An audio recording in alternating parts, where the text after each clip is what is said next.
Have you ever wondered what really haunts a police officer after years of service? Not the thrilling arrests or the dangerous criminals, but the moments they can't forget, the stories they wish they had never witnessed. Stay until the end of the video, because the final story may make you think twice about going on patrol alone at night. If you dare, comment 1. If you don't have the courage, comment 0. Story 1. Domestic violence call. I was a police officer for 30 years patrolling the streets of Detroit, Michigan, before retiring at age 50. Over the years, I responded to my fair share of strange and disturbing calls, but one night stands out in my memory as if it happened yesterday. It was a cold January evening, and my partner Steve and I were called to a report of domestic violence. The call was from a neighbor, and we were used to handling these situations. Usually it was just another assignment to keep us busy at night. This one, however, would be different. We arrived at the address, a dilapidated house on the outskirts of town. The front door was wide open, and as we entered, the strong smell of marijuana hit us. It mixed with a strong, pungent chemical odor. We assumed it was meth or coke. We announced our presence, calling out to the couple. A loud bang from upstairs announced their location. Steve, ever the vigilant one, put his hand on his holster ready to draw his gun. I wasn't worried yet, but I followed him as we quietly made our way up the stairs. There were 3 doors upstairs, 2 open and 1 closed. The closed door seemed to be the source of the noise. I banged on it before swinging it open, and the stench that greeted us was overwhelming. Even in the dim light, we could see the body lying in the room. We pulled out our guns and Steve turned on the lights. He began scanning the room while I moved to check the rest of the house. My heart was pounding, and I was shaking all over. At that moment, I hated my job and wanted to run back to the safety of our patrol car. I found my hand stuck on a doorknob, unable to turn it until I finally mustered up the courage to push the door open. Inside was a small, scary room with no windows and only a dirty old bed. Suddenly, Steve screamed, and I rushed back down the hall to see what was happening. There was a man lying on one of the dressers in the room. We yelled for him to get down when something grabbed my ankle. A hand came out from under the bed. I stepped on the arm with my other foot and pulled out a frail, shabby-looking woman who was obviously high on drugs. We handcuffed her, and Steve handcuffed the man. As we led them out, they screamed and fought, but the night wasn't over. A psychopath rushed toward us from upstairs. Steve reacted just in time. It turned out to be a drug house. The woman who had been in the bed had been murdered by the man we had arrested. He was sentenced to life without parole, and the woman got 30 years.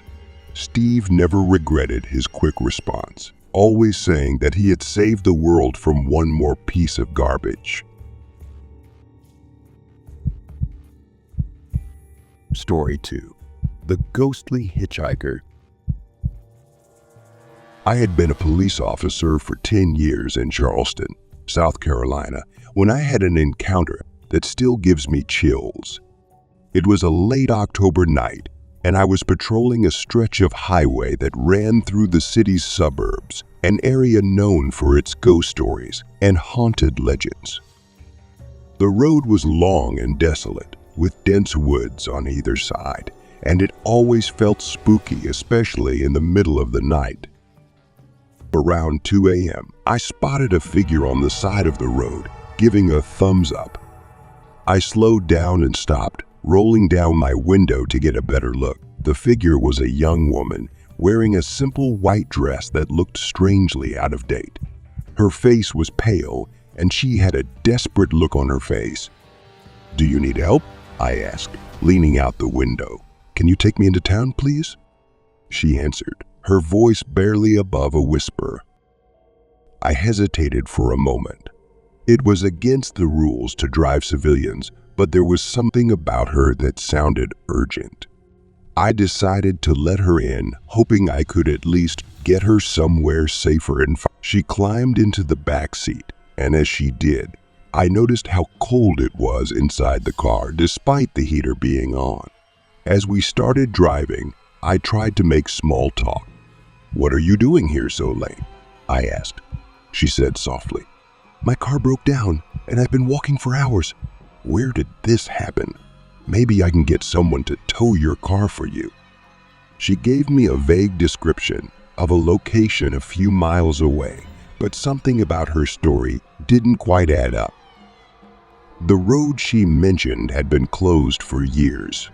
As we drove, I glanced at her in the rearview mirror, but she seemed to be staring straight ahead.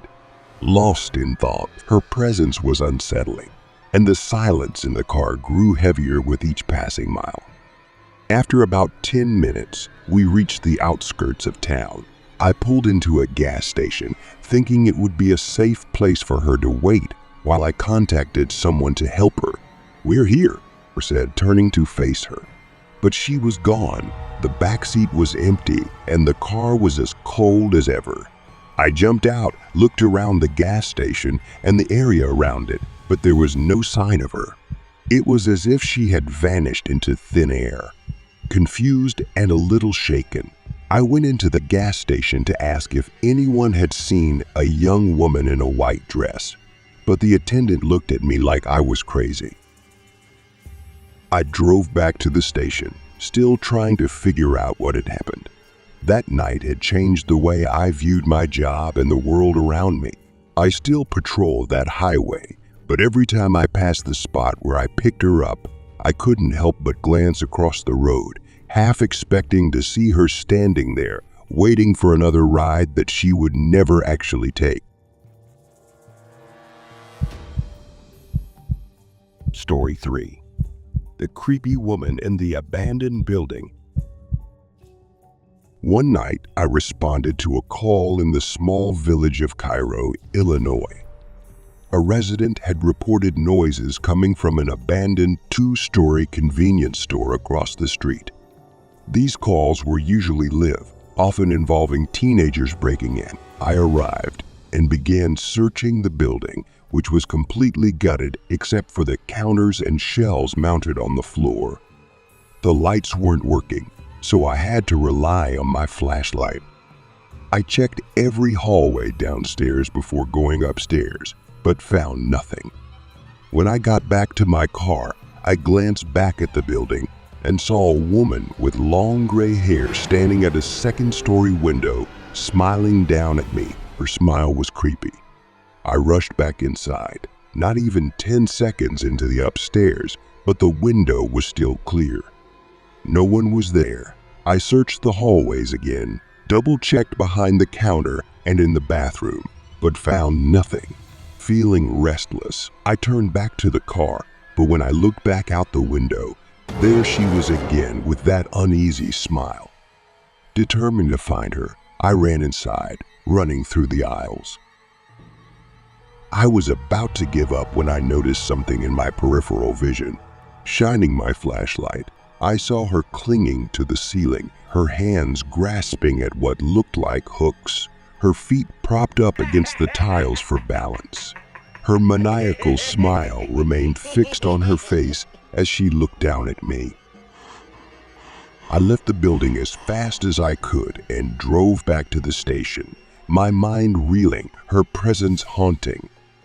The image of her smiling face and her strange pose on the ceiling still haunted me, making me wonder what I had encountered that night.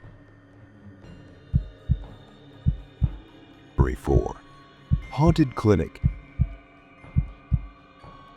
I was working the night shift in Philadelphia, Pennsylvania, when my friend and I responded to an alarm at an old office building converted into a doctor's office with an attached pharmacy. Our dispatch team picked up a motion signal from an office on the upper floor, and the key holder came to let us in. The stairs were locked behind a door, and of course, the key holder didn't have a key, so we took the elevator to the second floor. The elevator opened into a hallway that was pitch black except for a single overhead light at the end. We started checking the doors, all of which were locked, until we reached the last office, which was unlocked. We walked in, finding an unused office with a fairly large waiting room and a reception area. There were about 10 or 12 exam rooms, all of which we cleared without any problems. As we exited the office, I noticed something was wrong. The overhead light at the end of the hallway was off, replaced by the elevator light. My companion looked pale and told me that all the doors we had just checked were now. Sure enough, all the offices along the hallway were open, even though we had just locked them. The tension was palpable as we began to lock the offices again. Just before we turned the corner to the waiting area, the main door slammed shut. Our radio began to emit static feedback, adding to the eerie atmosphere. We rushed back to the elevator, desperate to leave. When we reached the first floor, we tried to find the key holder, but he was nowhere to be found. I contacted dispatch for a callback number and was told that the key holder was still on his way. Confused, I described the man who had let us in, and the dispatcher informed me that no key holder had arrived yet. Finally, the real keykeeper came, and I described the man we had met earlier. She said that the voice sounded like one of the doctors who used to rent the clinic on the second floor down the hall. She then told us that he had been doing creepy work at her vacation home a few days ago. The hairs on the back of my neck stood up as I realized that we had been led into the building by a ghost. Story 5. Masked Figures in the Woods. My area of operation was Floyd County, Georgia, a rural area with dirt roads and dense forests. One night, I was patrolling a deserted road surrounded by trees when I noticed someone darting into the woods to my left. I only saw them for a split second, but it was enough to make me stop and investigate. I shined my flashlight into the woods, but saw nothing. I reluctantly got out of the car and began searching, my hand hovering near my gun, ready to draw. The sound of a branch snapping behind a tree startled me, but I called out, ordering anyone there to come out. A figure stepped out, wearing a mask. I ordered them to put their hands up and remove their masks. They raised their hands but hesitated, wondering whether to remove their masks. I yelled again, and the figure looked to my left and back at me. I heard footsteps to my right and pulled out my gun, yelling for everyone to come out with their hands up. Suddenly, I was surrounded. At least 10 masked figures appeared, forming a loose circle around me. Half of them were armed with axes and other weapons. I stood there, my gun raised but not aimed at anyone in particular, my heart pounding. Finally, one of them broke the silence, saying in a deep, raspy voice, "Go away." The tone left no room for doubt. I was being given the opportunity to leave. I turned and ran to my car, driving half a mile down the road while calling for backup. By the time the SWAT team arrived, the group was gone, without a trace. I had a theory that I had stumbled upon some kind of secret society, planning to trap an innocent passerby. The person who had jumped into the woods must have noticed my patrol car and tried to hide.